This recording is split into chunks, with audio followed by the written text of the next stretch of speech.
welcome to this month's Side Alpha Leadership. I am your host, David Polikoff. I have the pleasure of having Captain Dr. Shelley Wheeler on the show again. Shelley has her PhD in organizational leadership, and we want to dig into some stuff that's really right up her alley. But before we go any further, Shelley, welcome to the show, and give everybody a little bit of more introduction about yourself. Yeah, sure. Thanks for having me on again, Dave. 23-year veteran, Montgomery County Fire Rescue. I currently hold the rank of captain. My job description now is professional development for fire rescues. That's a cool update, something when the new boss came in, we really talked about the importance of professional development. I actually have, they're kind of all the same. Some people may argue, but I have a doctorate in business administration with a specialty in organizational leadership. And really, that doctorate in business administration is more of that technical SME versus the general PhD that is considered more academic per se. I did my dissertation on professional development and leadership in the U.S. Fire Service. And I've been on here a couple times. Some people might know me, but I'm currently in the deferred retirement option plan. What that means is I'm technically retired. I'm a year in. I have 2 years left. And then I hope to go on and really focus on my passion of organizational design, development, and teaching and training leadership. So I'm working on that now. I have a couple small businesses that I'm working on. And so that's what I want to do when I grow up. And having that, not only that background, but where you're moving forward with your degree is so important, especially with a lot of the businesses that are coming online, small businesses, things like that, where, they're looking for some kind of guidance so they can be better bosses. Their companies obviously want to be profitable, and they want to keep their employees. There's a lot of job hopping that goes on with the younger people, younger than you and I, that are coming in. So maybe giving some advice on, how do we keep employees? How do we keep them happy without giving away the farm? So kudos to you. I know the last time you were on here, and even the first time you were on here, you were talking about that was your pipe dream of opening up like a consulting type business just to get people more comfortable with their role as a leader. If you are a business owner, you make no mistake, whether you want to or not, you are a leader. You're in charge of your organization. So hats off to you. So we'll dig right into it. One of the things that I talk about on this show a lot, we talk about decision making in the fire service role. I've said it 1,000 times. I don't think the American Fire Service prepares their firefighters to become officers. There are outliers. There are companies, or there are departments out there, municipalities that do a really good job, that really have an academy where they can then have an officer candidate school. But that costs money, that costs overtime. So a lot of times it's hey, congratulations, you passed. You're on the list, and there's 8 of you on the list, and we're getting ready to make 7 lieutenant spots. So good luck, everybody. And they try to give you a little something, and I think it kind of sets the officer up for failure. I don't want to be so dramatic that it sets them up for a line of duty death, but it does set them up kind of behind the 8 ball, where they feel like they're playing catch up for a year or more until they can really get their feet up underneath of them. And then the sad thing is, in some of these departments, you get a year underneath of you or 2 years underneath you, and you really just start to feel comfortable being a lieutenant. Then you go take the captain's test and you start all over again. You never really were excelled at being a lieutenant, and now you're going to be a captain. And then you do 2 years as a captain, and then bam, now you're a battalion chief, and you really had no formal training in decision making. And it runs the gambit. A couple things we talked about offline. There's that immediate decision making on the fire ground, making quick decisions with imperfect information, and then there's the longer term decisions where you have a project and you can do the resources and the analyze and things like that. One of the things that we talked about was the scrolling back through my notes because I'll forget. The recognition prime decision-making model. And one of the things that you had said that was kind of based off of emergency services. So let's dig into that a little bit. Let's kind of break that down, and maybe we can, at the end of that breakdown, maybe some tips on how you can become better at making these fast decisions based on, obviously, it's knowledge, skill, and ability and things like that. But how can a brand new officer who doesn't have the knowledge, they have the knowledge of being an officer to pass the test, but they don't have the skills because they're brand new, and they don't have the Rolodex or to be able to draw from past experiences because they have none. Right. So much to dig into there, but let's start with the definition of prime or primed. The whole idea of priming our people or recognition prime. And from my understanding, I'm not an expert in decision making. I talk a lot about decision making. I train a lot about decision making. There's a lot of decision making, leadership and decision making go hand in hand, right? So if we talk about recognition primed, it means we are making our people ready to do that. Well, we've already talked about we are not so good as a fire service, and a lot of organizations aren't. We fail to define our values and what we expect in our culture first off, so no one really knows, what their values are, what to expect, how to do it, and what the tools are to get you there. That's where I know personally I think we could do better in the fire service, not just based on my opinion, based on my experience, based on my study, based on life experience, really raising kids, having our own relationships, no matter what, we put a lot into that. And there's a lot that we have to learn and exercise and practice. We're not running near, if we're just talking about incidents, if we're just talking about fires in general, we're not running near as many as we used to. So where's the experience in that? We run a lot of EMS. That is kind of our bread and butter, what we've come to in the fire service. And part of that is because we got smarter and we worked our way out of, I would say decreasing the number of fires that we ran because we got smarter with stuff. We put in sprinklers, we put in smoke detectors. We've trained the general public of what to do if there's a fire, right? And the only reason why I bring that up is because that's the basis of it. That's the foundation.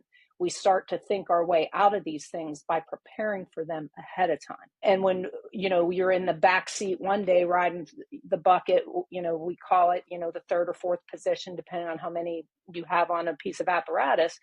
Some in our department, you can go from a firefighter 3. For us, that's, firefighter 1, firefighter 2, firefighter 3. You don't have to be a master or a technician that, technically drives in our county. You can go straight from sitting in the back to sitting in the front seat. And so that's why it's so important to prime our people and give them what they need. And we're very fragmented on how we do that. Unfortunately, we've gotten better and we continue to try to get better, but the time to give people what they need is not when we're getting ready to put them in the front seat a couple months before, in my opinion. To me, and my dissertation is based on this, and there's some pretty strong backing from multiple large departments that I interviewed, is we got to start. It starts in the academy. We start talking to them about what decision making is. I mean, it's like leadership. There's over 65 different theories. I can't tell you how many different decision making models there are. There's at least 15 to 20. And so we could talk about recognition prime, and that came about from my understanding. Again, I'm not an expert in that, but it came from studying firefighters. But there's there's the rational thought, there's the intuitive thought, decision making. There's one that's popular in leadership is Vroom Yetin. Just really talks about, okay, I'm getting ready to make a decision. What type of leadership should I be using? What style? What works with this? So it brings the leadership into the decision-making process. So to me, where it starts is we prime people. We have to at least start to talk to them about there are decision-making processes. Recognition prime is one of them, but we don't just get the recognition prime. We don't just get to having that intuition and experience. What happens when we can't teach that experience, and we can't rely on our intuition because there's no experience. So we got to teach these other models, bounded theory, intuitive decision making, all these things, rational, irrational. We got to understand human behavior. It's the psychology and sociology of who we are too. So it gets really deep. And I don't think as a fire service, we got to keep it simple for firefighters is what I hear all the time. And I disagree. I think we can start with a foundation and give them more and more as we move up through our career and help them understand what this means. And that means communication and teamwork and crew resource management and risk management, conflict management. It's all these things that we take and put together that collectively help them be better. So to me, it's kind of simple. It's not easy. And everyone wants to cut training. But without your people and without your people being well trained, you are eventually going to get to not so good things happening, whether it's a line of duty death or you wind up in the media for a really bad decision that you didn't really mean to do. So to me, it just starts with a lot of these little things and training our people and getting them to understand why, how, here are your tools, and then constantly training that through their career. I don't know if that's like too much or No, that's just my initial I thought. I know because talking with you in the past, there's so much that goes into it, and it's hard to say, we're going to do this and this, because there's a lot of things that branch off of that. And one of the things you said, you're right. We're not dumb firemen anymore. I mean, we are tasked to do some very complex things, which I said 1,000 times, with limited information, um, and expect to make it right. And we can draw on past experiences, or I've never faced this, but something quite similar, and this is what we did, and then be able to change on the fly if it's not working, and to be able to modify our plan. But the whole, like, oh, I'm just a backstep dumb fireman, is not around anymore. We are tasked with having to think, and having to be able to be problem solvers, with everything that we face, whether it be something in the station, all the way up to when the 911 call comes in. Some of the other things that you talked about, so many leadership styles that are out there. It's not just the three that we always hear from, with the autocratic, democratic, and laissez-faire.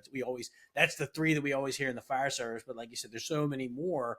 But if you were to try to teach that in a fire class, the class would be like 9 months long, and then all the theories that's behind it, and it would in one ear and out the other. But I think this recognition prime decision making model is something that we should focus in on, and with examples. And one of the things that I said at the beginning is, like, how do you get how can you do that as a brand new officer? Because I've known firefighters that became lieutenants, and they were a lieutenant for 2 years before they promoted to captain, and they had never been first due on a working fire in the front of their fire engine, because the fires aren't as prevalent as they were, back in the late 70s and early to mid 80s. So they're not getting that experience. One of the things that I tell people is, you got to have kitchen table talks. You got to have hot washes after incidents and things like that. But the biggest thing is these kitchen table talks, listening to, when the old guys come into the firehouse that are retired to grab a cup of coffee, welcome these guys and gals in with open arms, have them sit at the table and just get them to start talking, because the things that they've seen, and things that may not have gone very well, but then the lessons learned that they give you, is stuff that you can put in the back of your mind and then recall that. That's all part of the learning process, because we're just not going through those fires and things like that. So, that engagement of talking with one another, and telling stories and things like that, that's important.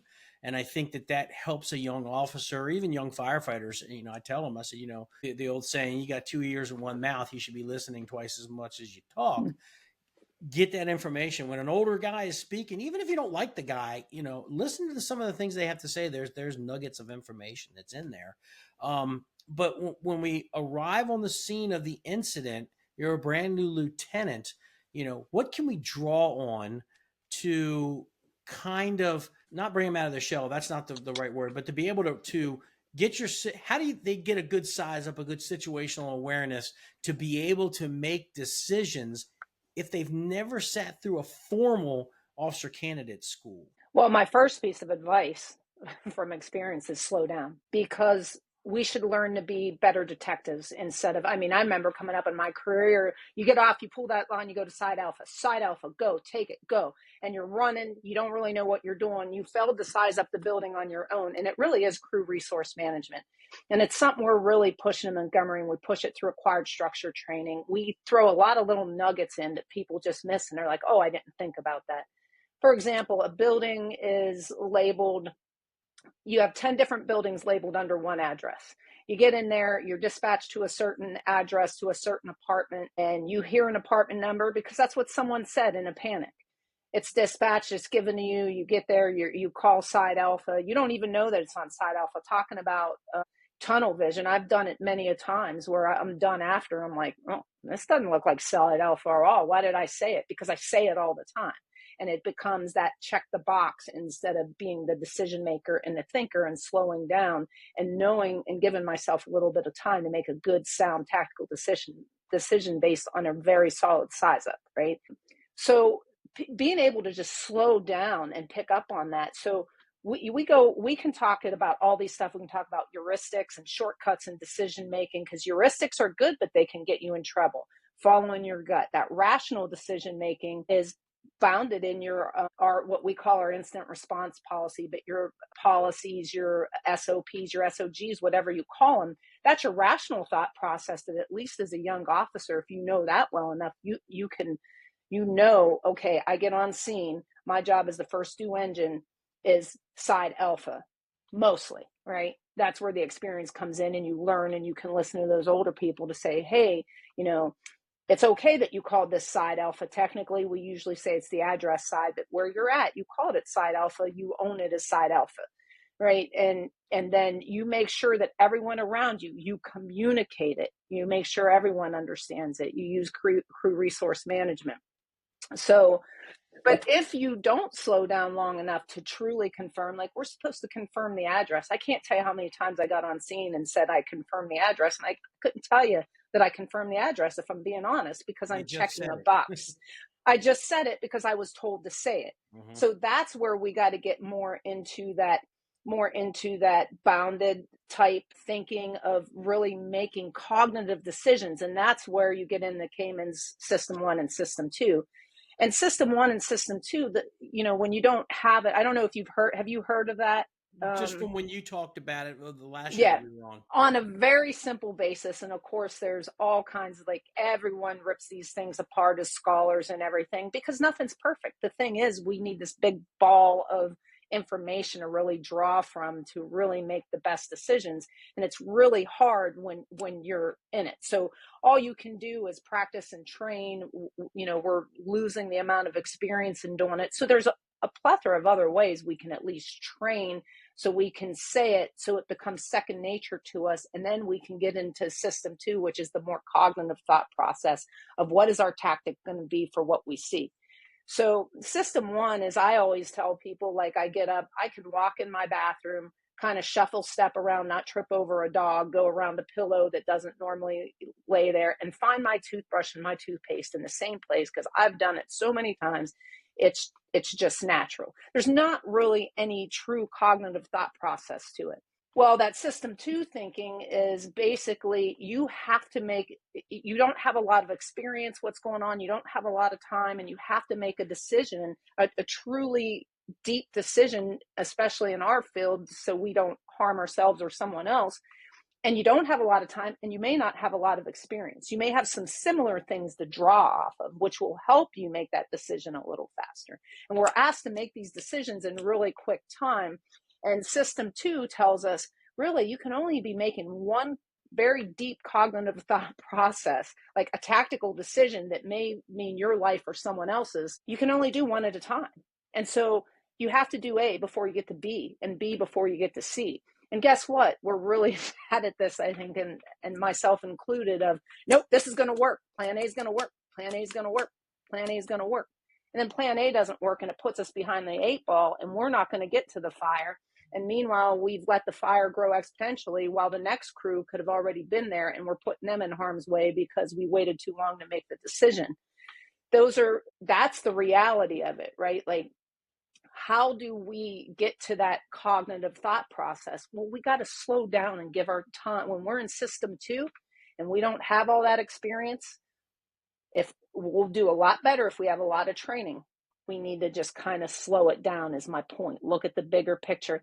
I'm not talking like, lollygagging around or whatever, but a couple extra seconds to really size up the building and go, yeah, I have nothing showing. I mean, I think honestly, you could say, how many times have you gotten on scene and said, I have nothing showing? And then you go, wait, there it is. I mean, has that ever happened to you? Yeah, it does, Yeah, and one of the things that I want to draw out on is the slowing down portion. But the other part is, with your policies. If you've got solid policies, and I'm not saying that every fire is policy driven, but as a new officer, without it, if you don't have experience, your policy gives you the starting point.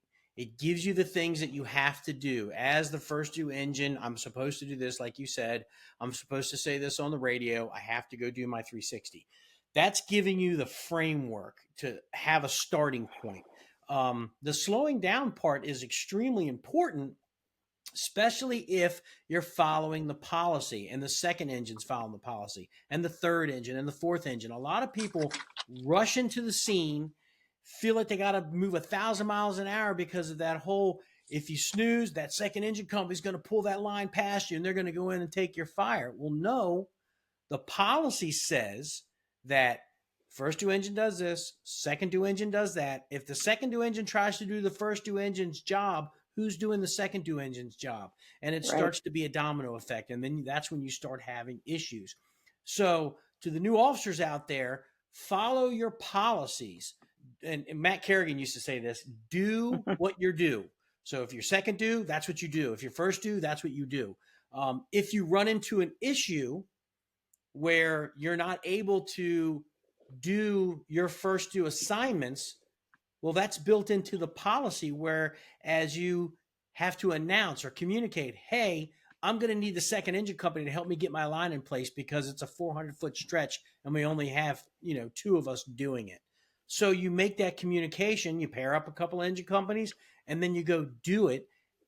It's all in the communication, and that should be built into the policies as well. The policies shouldn't be so rigid that you have to do this. We should be able to deviate from it as long as it's communicated and it's defendable. And I know I'm preaching the IRP in Montgomery County, but it is true. You can deviate from the policy as long as everybody knows what the game plan is. So plan A is not going to work.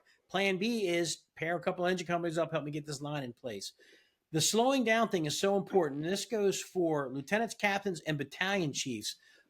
We tell truck officers, hey, when you enter the block, slow down a little bit. Take a look at the building so you can understand where am I going to park my truck. If I got to put the 100-foot main up, where am I going to hit that on the building? Do I have enough ladders to hit the Bravo side and the Alpha side? The second due truck's going to get the Delta and the Charlie.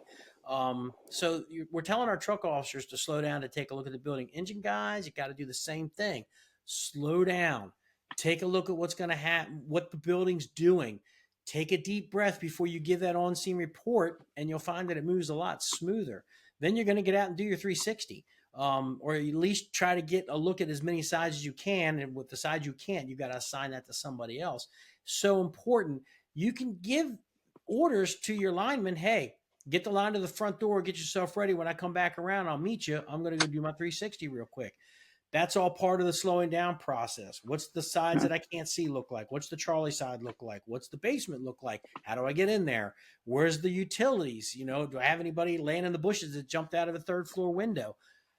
All of these things help you slow down to allow your decision-making process to kind of catch up. Now you're pulling in more information. It's that situational awareness. You get back around to the front door and just say, hey, we got a fire in the basement. The entrance is on the Charlie side. Bring your line back around this way. All part of that decision-making process as a new officer. And then you put that in that old Rolodex in the head. So the next time you run something like that, it's going to be a little bit faster. The address comes in. You know the layout of the building. You know what you may have to do. So the slowing down, Shelley, is extremely important. People are rushing so fast to get on the scene because that back in the olden times, you're going to be beat into your first due area. They're going to take your fire. No, we have policies that we have to follow. Now, if you're going to be delayed, again, hey, I'm coming from out of the area. Second duty, you're going to be first. First is going to be second. It's got to be communicated. So that slowing down thing is extremely important, and we'll talk about slowing down as a battalion chief as we move forward a little bit more. So Yeah. So you brought up Montgomery County, communicated, defendable, but deliberate is a very important word that, like, when I'm training new officers or we're talking about acquired structures or something, it's like deliberate. Deliberate means you actually had some kind of thought process associated with that. What's the fire behavior doing? We're not teaching, when I say we, I'm not even talking about Montgomery County. I'm talking about a lot of departments, not even teaching fire behavior and the tactical decisions you can make based on what the smoke is doing or the good size up of the building. We've really gotten away from that. We teach it in Fire One. I can tell you in Montgomery, I was asked to revamp some of the programs, the fire officer programs, and it's one of the things I put in because we weren't doing it. We weren't getting it anywhere else. And here's the thing, we're not alone on this. It's crew resource management. You got the tacticians on the scene, which are your company officers, and you got the strategists there that are the battalion chiefs that come there and what I call clean it up sometimes, because I can't see everything from the inside. I need to know that my tactics are we're making some kind of way on it, or hey, it's time to come out because I didn't do a circle check or I missed the circle check that I have a working basement fire because we are hurting and a lot of line of duty deaths. We're still working over uncontrolled fires. Why is that? My guess would be we're not slowing down and doing a good 360. I don't have to guess very much because it's in all the line of duty deaths, unfortunately. And so, again, when you talk about listening to those old guys, those old gals, whatever, it's also right there. We're kind of listening to them through those after actions, significant near misses, line of duty deaths. There's a lot to learn from that. We tend to say we don't want to armchair quarterback. Well, I call that risk analysis, and it's something the Coast Guard does very well when we talk about risk management, and they work backwards to figure out what went wrong and why. And we talk about human factor analysis classification system that all the military uses in their risk management, risk analysis profiles. And the problem, I think, for us as a fire service, again, it's like, yeah, I know risk management, I know situational awareness, but they become buzzwords and checkoff points instead of really understanding how and why and giving the tools to be able to do that. Because I got to tell you, if you don't understand a hazard exists, how can you mitigate it? And that's that slowing down and doing that 360 and really sizing up your building. The other thing I said, and I say it at Acquired Structure all the time, and I've brought on a new instructor who's been around about as long as I have, and I'm like, guys, the fire goes as the first line goes. Why are you special service running ahead? Stop it. We got to get the first line in place. In Montgomery County, our incident priorities are life safety, incident stabilization, and property conservation. Life safety and incident stabilization go hand in hand. If I put water on the fire, if I can get there, if I can come up with a good tactical decision, look at fire behavior, figure out where the fire is, and we collectively work together to get the line in, then I can protect the truck company or the rescue squad to go in and make that grab, make that what we all want to do, save a life, right? Put the fire out. And we're showing some of our young officers wind-driven fires, and they're like, well, what are we supposed to do? No one told us. I'm like, well, you have FDNY, you have Chicago Fire that hasn't figured out. They're telling you they're throwing bodies at fires. Sometimes, guys, gals, whatever, we just can't go the way we think we can go. And that's where the teamwork is. That's why policies are in place. Those policies are built on significant injuries, significant near misses, and line of duty deaths. And so to me, it becomes a little bit of a culture thing too. So as much as we can sit here and pull it apart, we have to tell people that it's okay to slow down, within these perimeters. And it's like, how do you get there? It's easy if you look at the basics of building the foundation. It's simple, it's not easy. There's some simple ways we could probably do better, but it's just not easy. yeah, and again, it all comes back around to you know getting that good situational awareness. And I'm not trying to use that as a buzzword. Getting that good size up, it allows you to kind of really gauge the building And, like you said, get the line in. That's the old Andy Frederick, as the first line Hmm. goes, so does the fire. When I'm a truckie at heart, always have been. But, when I was at 23 with the captain, as the captain, the lieutenant liked riding the truck too. So we'd switch back and forth on pay periods.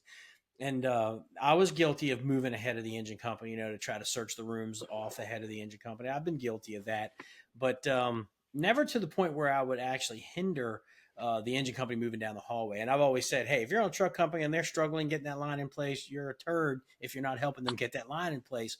You got to get the line in place in order for you to start your search and rescue. And I used to, when the rescue squad of the truck company, when I was on the engine, would get in front of me, they, kind of nudge us out of the way and get in front of us. I'd tell my line guys, I'd open the line up on them, just hit them with a straight string. And they start carrying on and say, get behind us. That's where you're supposed to be. We're moving this line down the hallway. But yeah, that's important that we, put the manpower where it needs to be, get the right tools in the right place. Like you said, your plan A, and then you got to have that plan B, kind of in the back if that's not working. And one of the things that you said is really important is, when you're inside and that battalion chief rolls up on the scene, that confirmation of, am I making progress? I need to know, is what I'm doing working? So a lot of times you may hear, engine so-and-so to command, it looks like we're getting a knock on the fire. How's it looking out there? You'll hear that a lot. And that feedback is, hey, it looks a lot better out here. The smoke conditions have changed from, that nasty looking smoke to more steam. Looks like you're getting to the seat of the fire, or where you are right now is working, but it looks like you've got some fire on this side or on the second floor or something like that. So that feedback allows these officers to be able to start moving people in different places.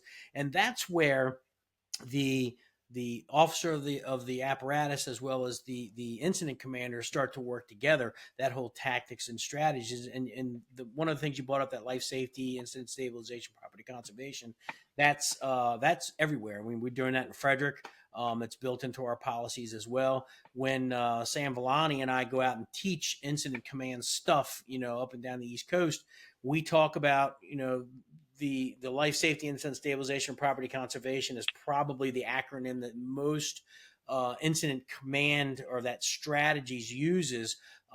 There's a million acronyms for operations or tactics, but the most common is RECIO-VS. And Hmm. so we teach off that model. And then I can't, when I have a PowerPoint slide that kind of puts both those acronyms together, and I draw lines on how they connect, and how the incident commander and the line officer, how that works with life safety, whether you're doing rescue or incident stabilization, you're extinguishing the fire, confining the fire, ventilating, all that Hmm. stuff. And then that property conservation of, stopping the fire from moving where it is, salvage, overhaul, stuff like that. So it really kind of draws that picture of, hey, these work hand in hand. This is why we do what we do. And once I think when the new officer understands the mindset of the incident commander, I think it makes things work a little smoother. And one of the things that you and I talked about offline, and I've said it a million times on this podcast, is that expectations. What does the battalion chief expect of his people? And one of the things you and I talked about offline is, are you only showing, as a leader, as a battalion chief, are you only showing up at your stations when things are wrong? Because if that's the case, you're going to find that, and I'll be willing to put a paycheck on it. You're going to find that your officers are going to be reluctant to make decisions because they're afraid that if they make the wrong decision, even though they recover from it, they feel they're going to get in trouble. That was the number one answer I heard. Hey, how come these guys aren't making decisions out there? Well, they're afraid they're going to get in trouble. I'm like, who's getting in trouble? That whole conversation. But as a battalion chief, I'm telling you guys right now, get out to your firehouses, sit down, have kitchen table talks, make sure that they understand what your expectations are. Don't make them overly Hmm. complicated. I used to tell people, I said, I had 3 pages worth of expectations, and you'd see their eyes get big. And I said, but most of the stuff they were already doing. Hey, make sure your firehouse is clean. Make sure your apparatus looks good because it's a reflection on you as a company. And hey, don't forget Mm-hmm. that thing costs a little over $1 million, and those taxpayers are the ones that pay for it. So to see it nice and shiny, not muddy and look like shit, that's important. So a lot of those expectations I had already had built in there. They were already doing it, and but it was always left open that hey, we may come with more expectations as we move forward, things that we find. But the most important thing is, what do you guys expect of me as the boss? And that's important to get your pen, get your paper out, put your ego, leave it in the car, and write down what they expect of you.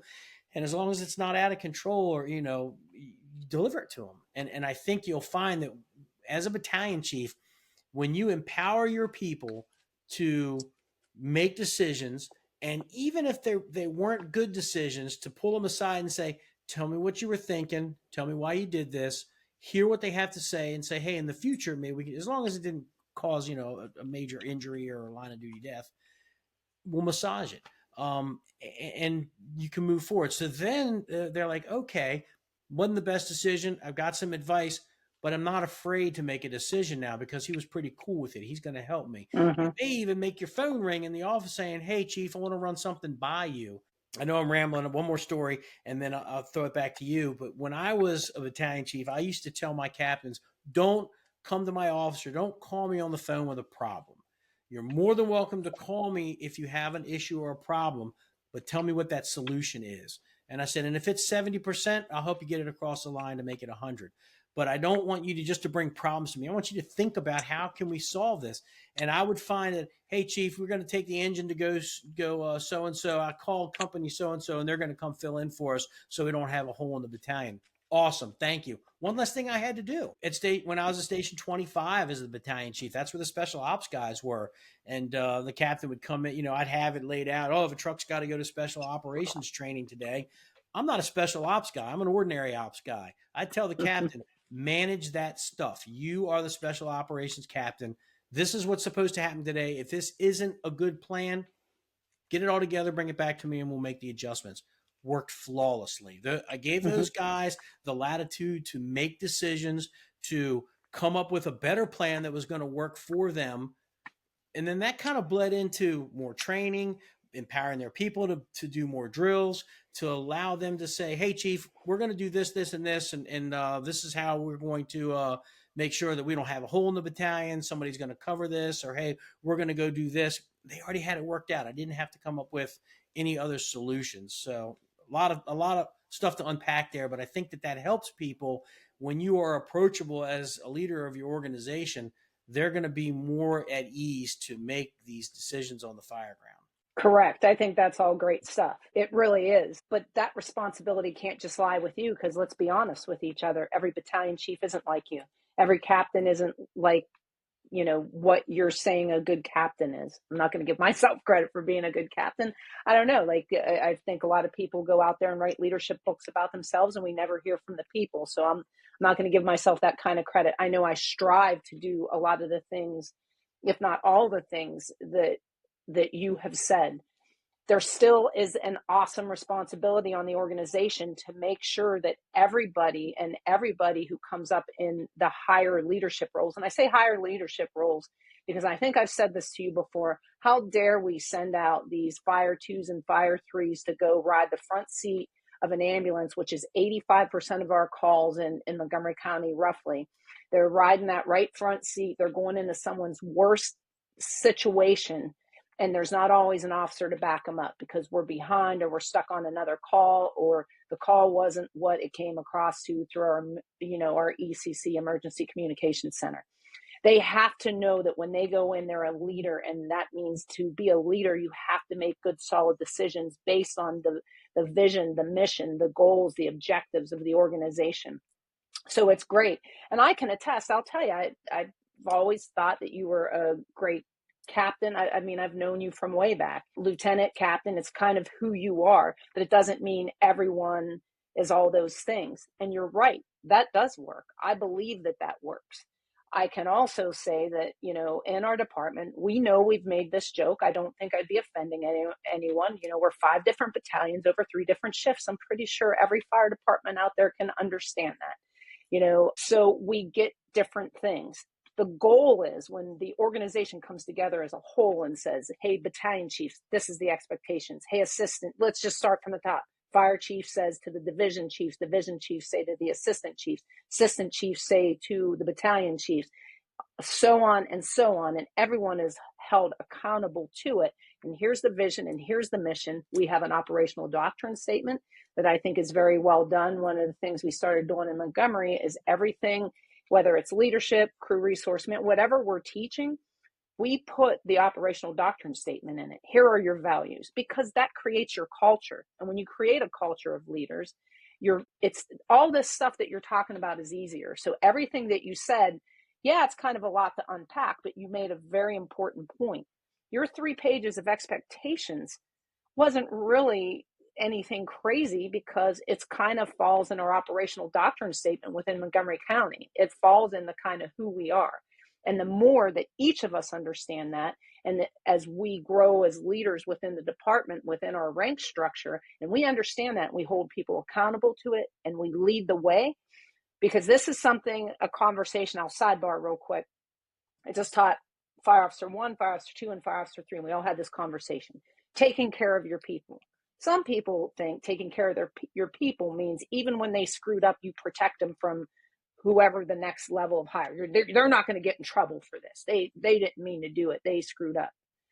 But as parents, would we let our kids grab a boiling hot pot of water and dump it on themselves? No, we're going to scream for them to stop. We're going to tell them why that was wrong. And we're not going to let them do it again. But unfortunately, people think that because someone messes up and then someone says something to them, I got to protect my people. If you're really protecting your people, you'll protect them from those serious mistakes that they're making, or even little mistakes, so they don't become bigger mistakes. And that becomes part of building that into the culture and saying, I think to your point of, that's where people in their head, they're like, I'm going to get in trouble. Well, that's not getting in trouble. So we got to build that humility and that emotional intelligence into our firefighters and say, hey, guess what? It's all right to be wrong. You're going to make mistakes. You're human. Let's make mistakes. Let's talk about how we can do better. But why did the mistake happen? Was it a training issue? I've heard so many times in my career, you should know better. And I'll challenge that. If I should have known better, I'll be like, yep, I totally broke policy. Or when did you ever give me that training? You should have been situationally aware. When did I have situational awareness training? What does that even mean? Oh, yeah, it's in the policy. Yeah, I read it. But contextually, how I take that in as reading something might be different than someone else. So we got to put these things into context, talk about them, train them, give clear expectations of what it is that we want, and give them the tools. And then when it doesn't work, hold them accountable. And it doesn't mean chastising them. And we all know in our career, we've seen this. You've seen it. I've seen it. It's meeting people on that human level and saying, hey, why did you do that? Well, this, and this. Well, technically, you didn't break a policy. You made a deliberate action, and that's kind of defendable now that I stopped to ask you what happened. And that's a lot of what you're talking about. So a lot of this goes into building the culture where you can do that. And we have 5 generations kind of merged together in the fire service in any of our departments. When you think about it, 4 to 5 different generations that think a little differently. If we can't bridge that gap, we're going to continue to have these problems. So how do we do that? Vision, mission, reinforcing the vision and mission. And you're right. Each captain, each lieutenant on a shift should sit down, and it's something I always did. Here's my expectations. What are your expectations of me? Because that's true leadership, that theory of followership, of why is someone willing to follow you? Well, you first got to understand who they are and how you're going to meet them where they're at to take them where you need them to go. And I know you've heard me say that so many times. It's so simple, but it's true. So that's me taking everything that you said in a nutshell and just giving you my opinion on what that looks like from an organizational design and alignment type thing, and getting culture on board. And I think when you talk about it, you're like, it's not so complex. But then everything you said too, of all these other things, and one thing that kind of grabs onto the other and another and kind of weaves together is what makes it seem so complex, from leadership to decision making, to all those things.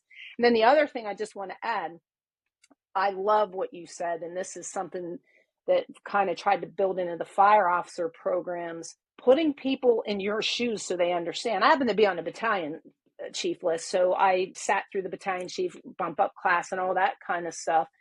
And it really does, you think you understand until you're in that situation. Then once you're in that situation, you're like, oh, I get it. Now I know why they're asking me. Now I know why I should be more clear on this, this, and this. So something that I've tried to do is this stepping stone thing. And hate saying but I just kind of like, as this has morphed into things, it's kind of been trying to build it on top of each other. But like Fire Officer 2, we have a great command competency lab in Montgomery. And so we take those, most of them are already lieutenants. It could still be a fire 3. Anyone can take it if they took the other fire officer classes. But we take them and we put them in the command buggy with a command chart and we run them through. I have, Chief Pezos has been helping me a lot. He's a doc chief, he's a duty operations chief. He's an assistant chief, but he's great.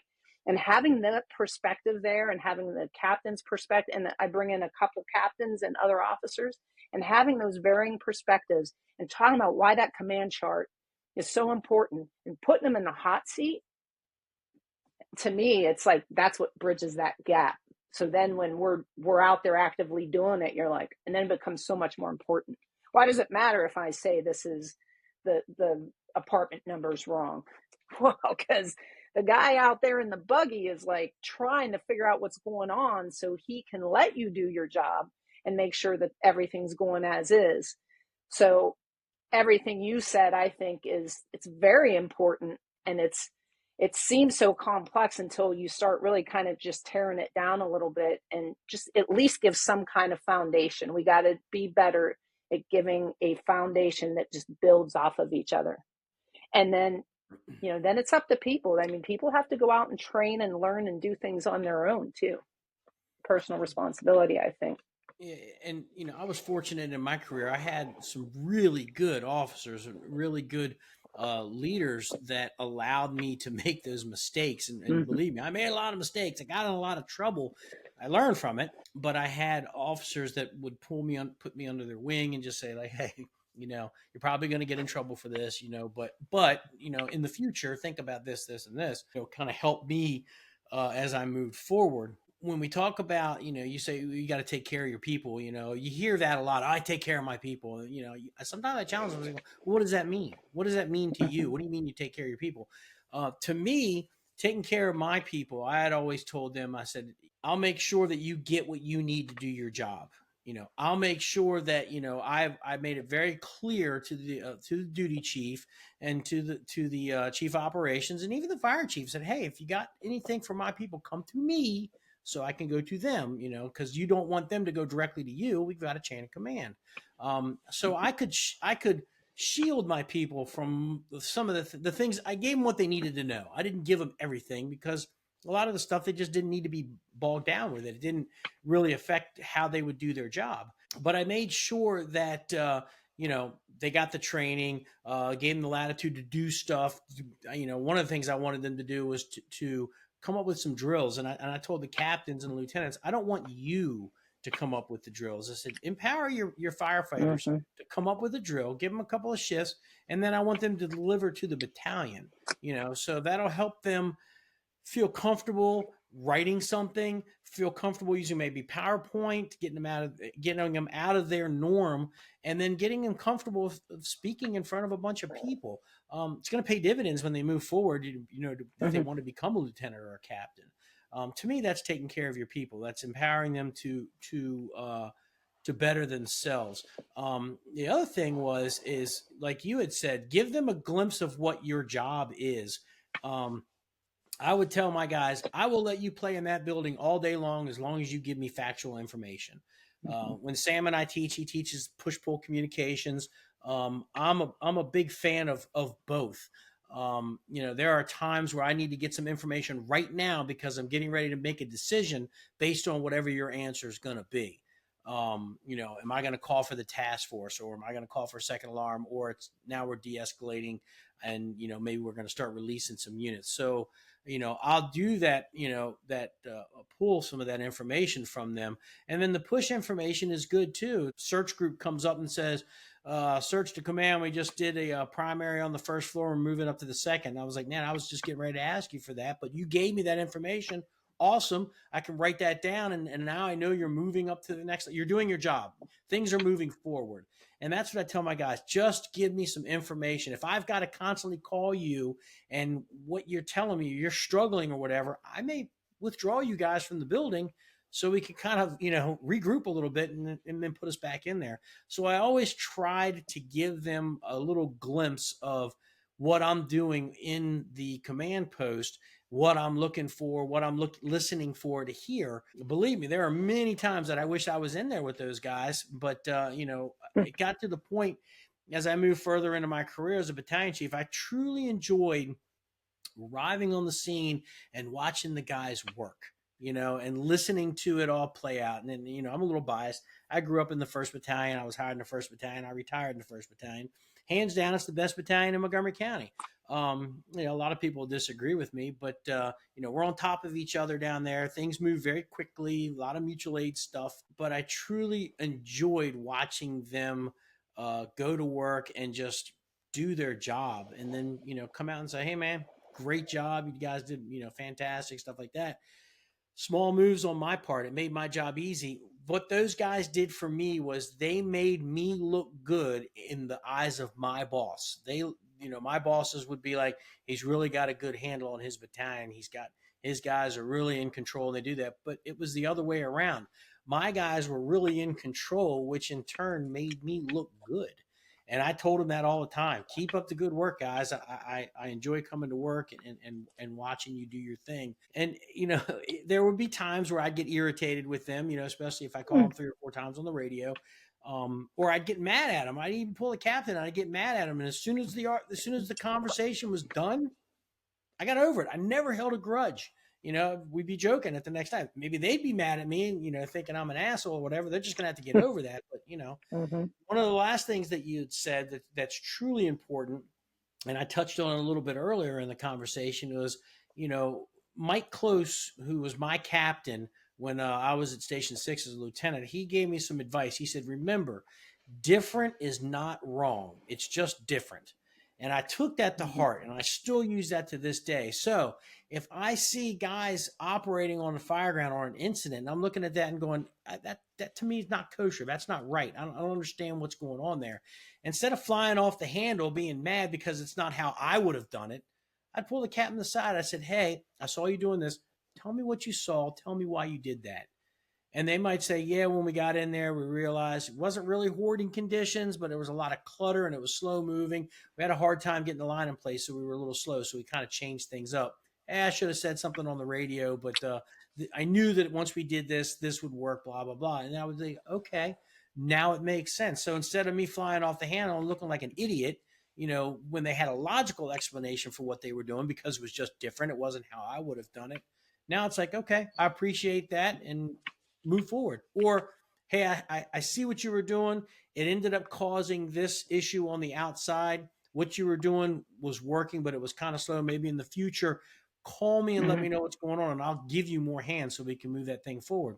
Conversation's done. We all walk away and go have dinner later on. But I think that leaders, chief officers, they need to understand that just because it's not how you would do it, put your ego in the back seat and recognize that people out there have other ideas and they can still follow the policy, but maybe have a better way of doing something. And, it drives me crazy. Well, that's not how I would have done it. Okay, great. But I'm not you.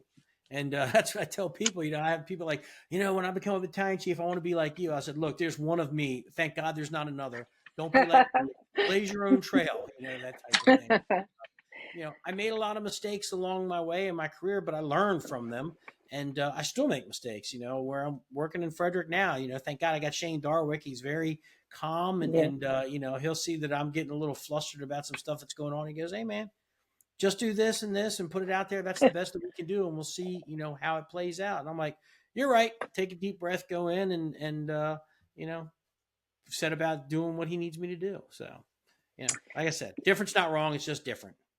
So I love that, because one thing I teach, especially even when you talk about risk analysis and risk, we all view hazards differently based on our experience, our, how much risk we're willing to accept. And so perception is the key here. We can all, and I say this all the time, whether it's leadership or risk management or whatever, we can all be looking at some shade of red.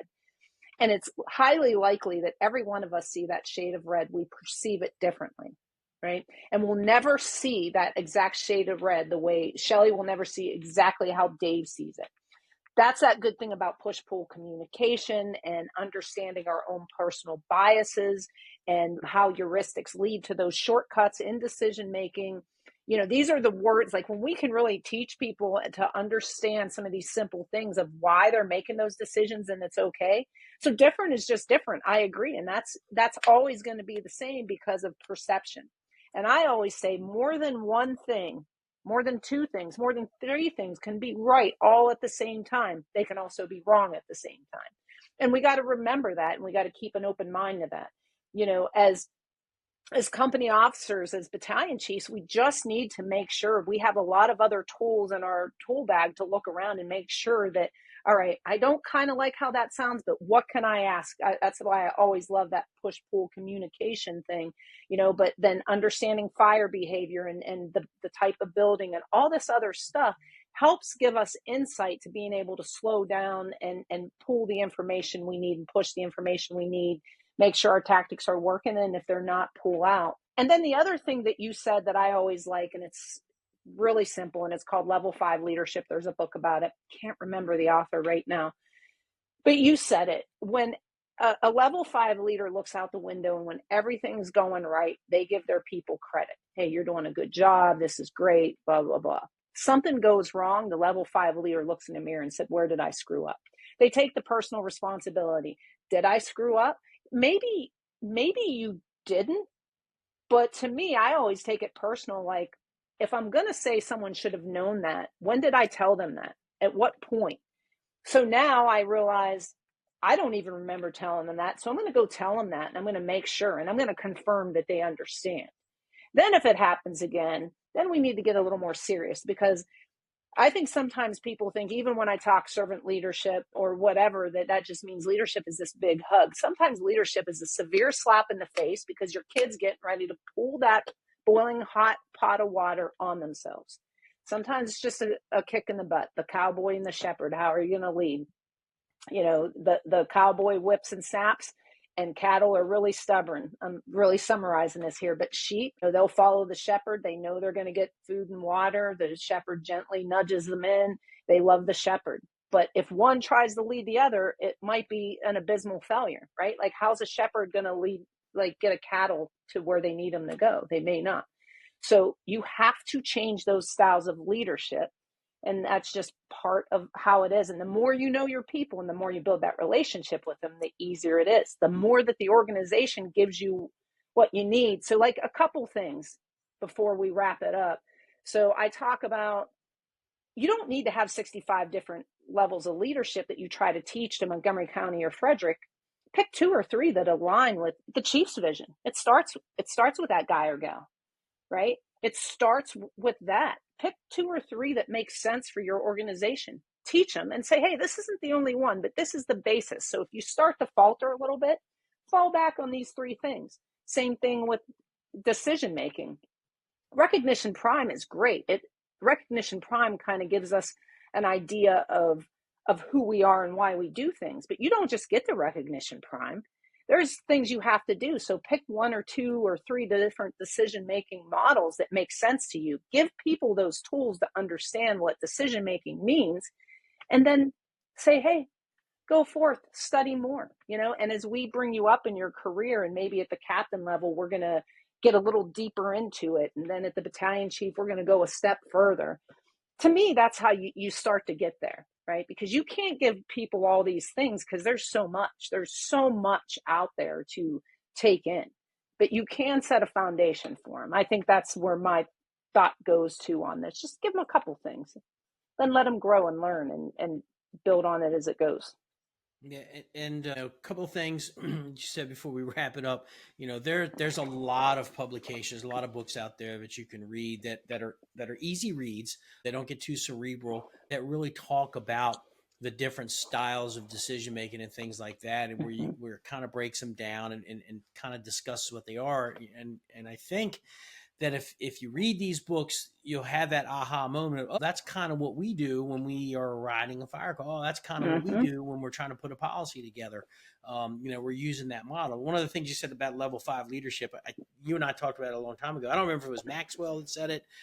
There's so many authors out there, but that's the pinnacle of leadership of once you become that level 5 leader. And I think, as you get the experience, you're not always in that zone, but you kind of fluctuate back and forth in it. And one of the things that I always thought, and you kind of brought it up, was when your people do well, they get all the credit. And like you said, when they don't do well, that's where I question myself. Like you said, is like, what did I not make my expectations clear, or did I not follow up, or what did I do to make them think that it was okay to do what they did? So how can I fix that? Whatever punishment comes down the pike, that's what's going to happen. I'll try to alleviate as much as possible. But as we move forward, hey guys, we can't do this anymore. We need to, it's my fault that it didn't. I didn't lay that out very clearly, and I won't make that mistake again. And then you move forward. It's a learning moment. Everything should be a teachable moment. So I Mm-hmm. think that the more chief officers that kind of take that role of my guys did this, it clearly wasn't right. Where did I fail them? And then how can we make sure that doesn't happen again in the future? I think when they see you taking the heat or taking the blame, that builds your credibility. It gets to the point where the guys don't want to do something wrong to make you look bad. Matter of Mm-hmm. fact, if they don't succeed, they beat themselves up because they didn't, and they feel like they let you down.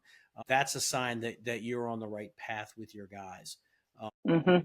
But so we're at the 1 hour mark. I like to keep these at 1 hour so you can listen to them Yep. when you're coming back and forth to work. But a lot of great stuff. There's a lot of stuff to unpack. So I would urge the guys out there. You can go on YouTube. I think Simon Sinek has his own YouTube page. He posts a lot of stuff, a lot of TED talks. He's got a lot of good leadership talking stuff, decision making stuff. There's a lot of stuff out there. There's a lot of classes. Look for these guys that are doing seminars and things like that to try to pick up some information and read. That's if you're not getting it from your organization, go find it yourself and see how you can apply or massage it a little bit so it fits what you're trying to do. And then and learn, constantly move forward. And then the biggest thing, the key is pass on the information that you have. So any last words there, Shelley? No, I guess one thing, because you kind of nailed that when you said credibility, just remember that credibility is the foundation of leadership. It really is. And you have to be competent and confident in who you are and what you do. And taking care of your people is exactly what you said. It's talking to them. It's that level 5 leadership thing. I think that's a very good basic example of how you can be a successful leader. And I think in any organization. But other than that, no, thanks for having me on again. I always appreciate it. I always have fun. It always goes so fast. There's so much in my head, but I always appreciate the opportunity to talk about these things. And before we go, give you a plug for your new business that you have. Where can they reach you if they got questions or they're just kind of interested about what you're doing now? Right now, I would say just look me up on LinkedIn. I also have a nonprofit that I'm running, Survival to Thrival, and then Infinite Solutions is the consulting company. One of two, I'll be starting up another one that's more really with my husband. It's just he needs to retire first. That will be for totally going federal and federal contracts. But yeah, look me up on LinkedIn. You can just look me up under Shelley Wheeler. I think it should pop up. And then I have a couple pages on there just so I don't bore you with everything else right now. Sounds good. Well, Shelley, thanks a lot for coming on the show, and I'll be talking to you in the future. All right. Sounds good. Take care. You too. All right. Bye.